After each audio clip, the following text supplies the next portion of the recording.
I'm holding my laptop in the studio. That was the studio right there. And I recorded my first YouTube video. The baby kicked.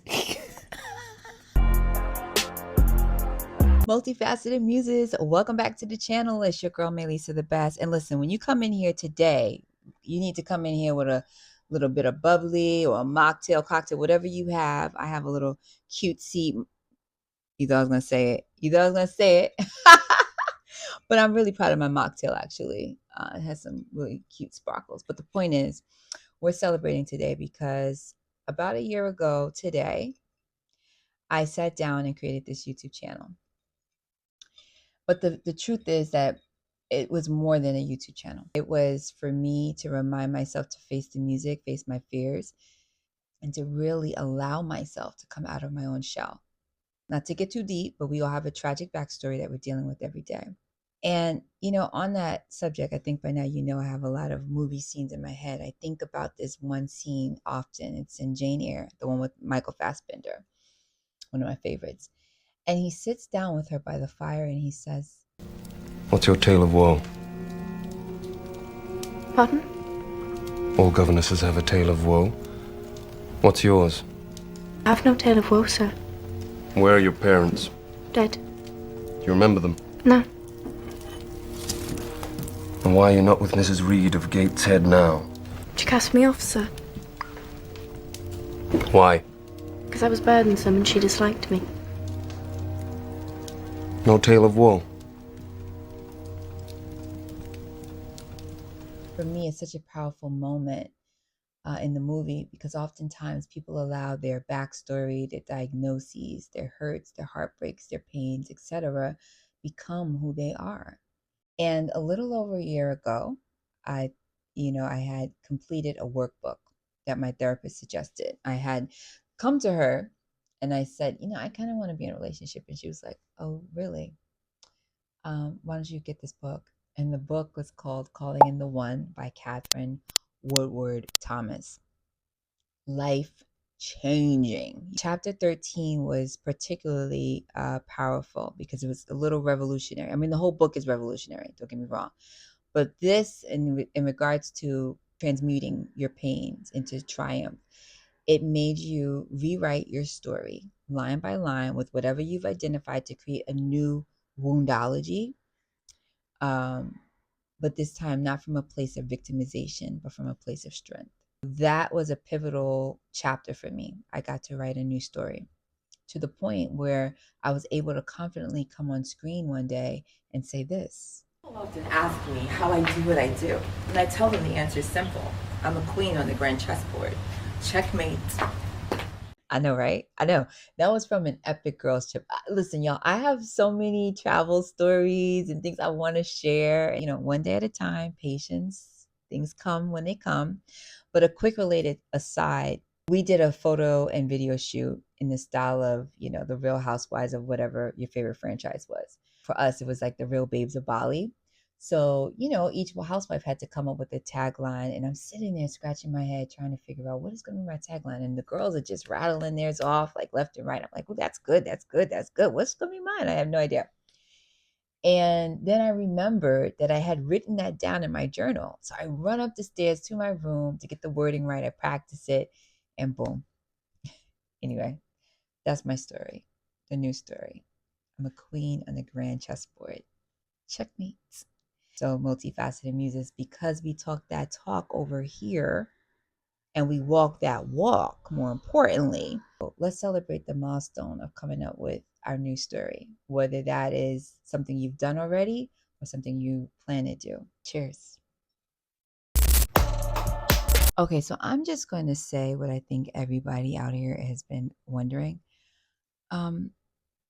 Beyonce, Miss Carter, where are the visuals?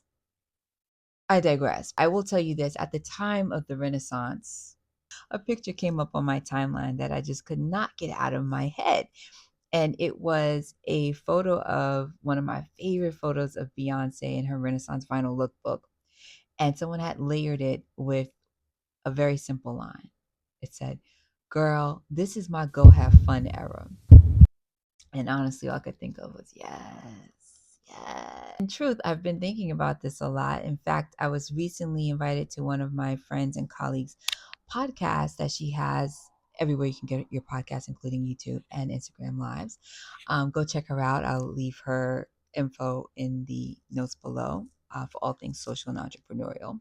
In the segment, she had asked me, "You've been in real like creative flow, girl. You've been going like, what's that all about? How have you been reconnecting?" And I just said, I remember being in the mirror, singing along to the Bodyguard soundtrack, and also wanting to be in the commercials for the Just for Me perms. Like that was like one of my core memories.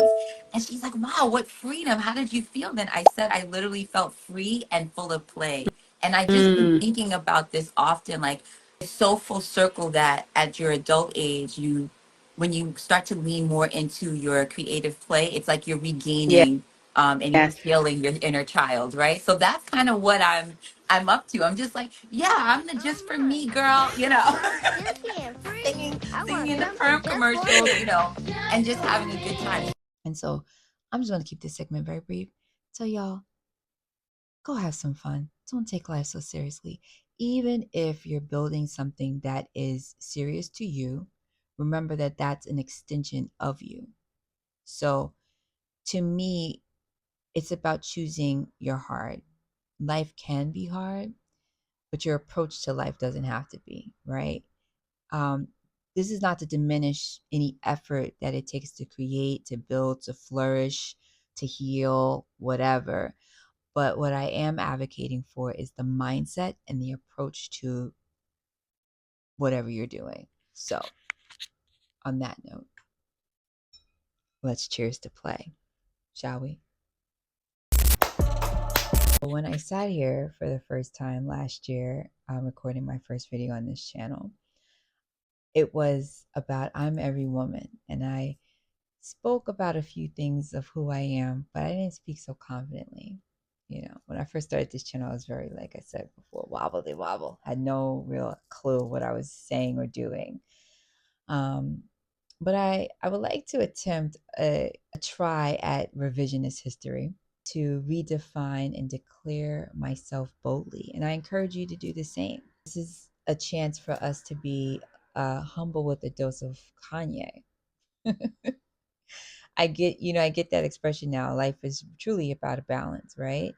There's a time to be demure, and I've been saying that before the trademark was, so don't even come for me. Um, but seriously, there's a time to be demure, and then there's a time to be bold. So here's my re-go at being bold and declaring exactly who I am. A short list, a running list, and an ongoing list. Get yours ready too, because I want to hear in the comments what you got going on. Okay. So I'm a woman. I'm a daughter. I'm a granddaughter. I'm a firstborn. I'm a sister. I'm a cousin. I'm a best friend. I'm a visionary who loves collaborating with strategists. I'm a creative. I'm an award-winning director and producer. I'm a wanderluster and a lover of culture. I'm a reader. I'm a lover. I'm a mermaid. I'm a photographer. I'm a collage artist. I'm an aspiring model who will be booked in the near future, primarily by Fenty. Savage Fenty, holla at your girl, okay? I'm a marketer. I'm a trendsetter. I'm a 1-3 emotional manifester.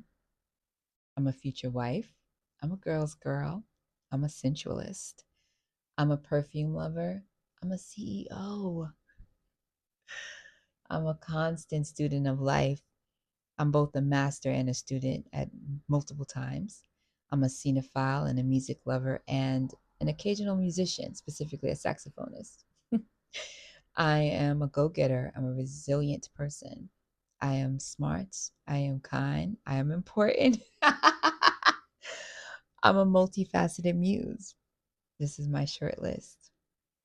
Who are you? This is me. No right way, no wrong way. It is only one way, and that is the Renaissance way. It's a reminder. It's so nice to meet you. Here's a cheers to us meeting ourselves. This is a public service announcement for all of the perfectionists out there. I want to say something a little radical. Sometimes done is better than perfect.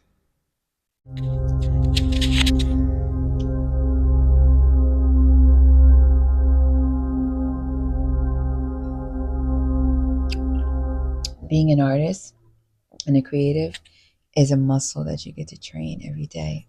And that looks different for different people, but it's something that has to be trained every day. For example,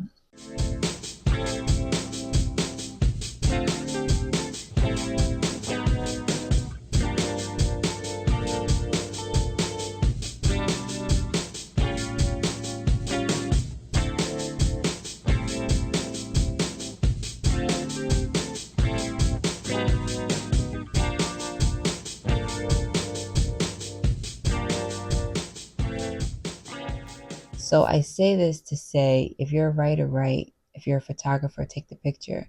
If you're a stylist, style something. If you're a humanitarian, show your kindness. Use your creative genius for the sake of creating.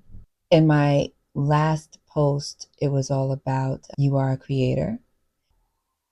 I did something kind of radical for myself. I'm typically a Leonardo da Vinci. I'm always thinking about what could be better, what could be next, and what other brushstroke can I add to the canvas. I allowed myself to create for creating's sake and debuted something that was ready enough to be released. Ocean Kisses, right? And I put it under as Rough Cuts. And it was really, again, another challenge for me to just put whatever creative work out there because it's only building your creative muscle. Was it perfect? No. Was it what I imagined? No. I'm thinking, I'm thinking big. I'm always thinking big, my mind. That's probably why Beyonce hasn't released the visuals, if I'm being honest. She's probably not completed. But seriously, I allowed myself to go by that principle that done is better than perfect. Even this channel, y'all, even this channel, Muses, I've said this already through the video, but when I started, it was not perfect. It still isn't, in my opinion. I flopped my way through it. In fact, for fun, for kicks and giggles, I'm going to share some BTS of my first two videos. The setup, which is my studio, my living room, really, the procrastination, the talking myself out and in and what I'm doing. It's a fun ride, but I just want to share that with you to show you that sometimes done is better than perfect. And not only that, but there's a principle behind this. The principle is that inspiration follows momentum, not the other way around. Initiate and act first. So I leave you with that. And of course, I leave you with this. I hope you continue niching out, never down, and being the wonderful, multifaceted muses that you are. Let's cheers to everything we are, who we are, and who we're becoming. Let's do that together. I want to do that together so I can go, mwah, no bars. So I'm about to get into the studio, which is right here. And why I have the laptop up is basically so I can see exactly what I'm seeing when I sit down. That way I don't have to keep guessing, am I in the right position? Where am I? Test 2 1 2.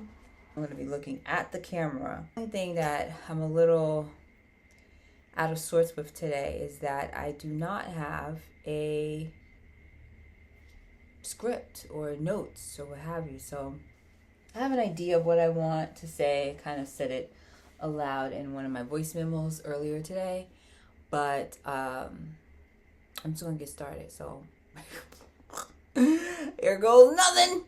Here goes nothing. All right. As some feedback, no low exposure. Hello. The camera's on me, not there.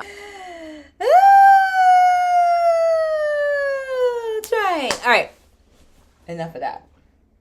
What am I going to talk about today? Like, for real. But for real, though. I'm not even kidding around. What am I going to say? And will I get canceled for having this cup? My nails look a hot mess. Like, if the 4K picked up on this, it would just be terrible. He got me going. The camera's on ya. The camera's on ya. Oh, I've got to post that one day. Oh, that is collaboration. This is typical of me. This is very, very on brand. I do this. I get like, oh God, I got to do this thing. I got to do this thing. And I'm doing everything but the thing. What's up with that? That's just fear. Procrastination can be just fear. I feel like I'm as prepared as I'm going to be. If I'm going to just record this, I just report it and get it over with, right? Be done. I know these are my points. Should I also talk about befuddling booties? Okay, that's enough. All right. 3, 2,